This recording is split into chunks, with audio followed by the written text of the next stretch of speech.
the best of the week on Relevant Radio. Hey, this is Marriage Unhindered, and I am your host, Doug Hinderer, and it's Thursday, which means Monica's here. There you go. That's good timing. Licensed clinical professional counselor and all-around great daughter, Monica Hinderer is here. And this show we focus on parenting issues and wounds from parents and how it affects your adulthood, etc. So let's take a phone call and see what we can do to help Mary here. Hi, Mary. Hi. Hello. What can we do for you? So I've been married 33 years, and we were headed up to our place with our trailer, and I texted a picture to our family chat that we had a broken trailer floor. Mm-hmm. My husband flipped out and has not talked to me in the last 5 hours. Okay. And why did he get angry? Because he said I should have asked him before I sent a family group picture chat. Okay, I get that. But what was it about the fact that you texted that to everybody that angered him so much that he won't talk to you? I don't know. Okay. Mary, when you say he flipped out, what did that look like?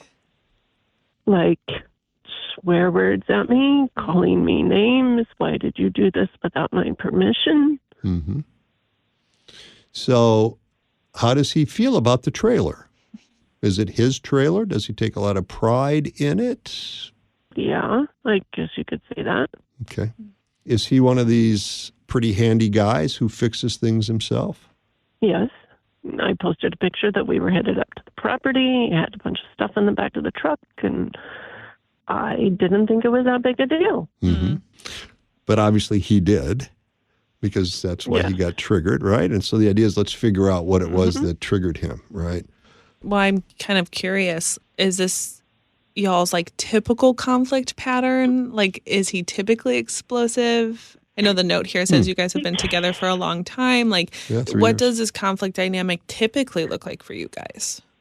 I don't know what triggers them sometimes. It's simplest things. All right, so here's what I'll say. In general terms, Mary, the two hot buttons that most men have is disrespect and failure. Those are the two things that generally will get a guy pretty worked up. Okay. So in this case, let's think about your situation with those two variables. The disrespect, he said, why didn't you check with me first? Right? And if he feels a lot of ownership of the trailer, it's his trailer, a lot of pride, he maintains it, he keeps it in good running order. And then all of a sudden you send out a text with a broken floor, sounds like I'm a failure because I can't maintain my trailer and now I've got a broken floor in it, which is a pretty serious problem to fix. Makes me look like a failure. You sent this out to all of our family, so now I look like a failure to everybody. Maybe I'm the laughing stock because, oh, look, Dad's trailer, we told him to get a new one or whatever. So perhaps he's feeling disrespected and perhaps he's feeling like a failure that he's not able to, that he didn't, in this case, adequately maintain the trailer, and now we've got a problem. Mm-hmm. Yeah, and the other thing I'll say is if he's not talking to you, we would call that stonewalling, which is one of the four horsemen that shows up in conflict. And really what that is his attempt to self-soothe and regulate. He might not be able to name that, but he needs to calm down. And so, I think that I wouldn't chase him. I'd let him come back to the table when he's ready to talk. And I think that it's important, when everyone is kind of calm and collected, for you to be able to acknowledge, I'm sorry for sending the picture and that you felt it was disrespectful. It was never my intention, yada, yada, yada.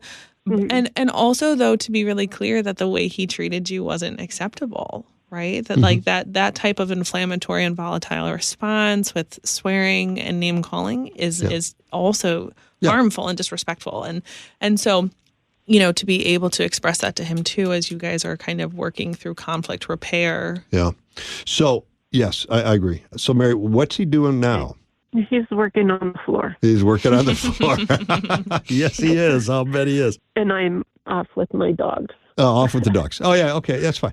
When you come back with the dogs, what you might want to do is just stick your head in the trailer and say, I'm sorry. I obviously upset you and offended you. I did not mean to do that. And I would like to talk to you about that when you're ready to talk. And I'll be in the house or whatever. But I just want to start off by apologizing for doing something that really upset you. And then when he calmed down, he'll come in and say, okay, listen, and then he apologize. Say, what was it that really triggered you? Why were you angry? Because that's not how I saw it, right? And so then hear what he has to say, apologize, tell him, man, I learned a good lesson here. And I'll think twice next time when I do something like that. So conflicts are really great opportunities to learn how to love your husband more and for him to learn how to love you more as well. And so good to take a time out, let things calm down, start off with an apology and a curiosity that says, help me understand what I did wrong because I sure don't want to hurt you. Sounds good. Sound reasonable, Mary? Thank you. You can join me and listen on the Relevant Radio app, Marriage Unhindered, live each weekday at 5 p.m. Central Time.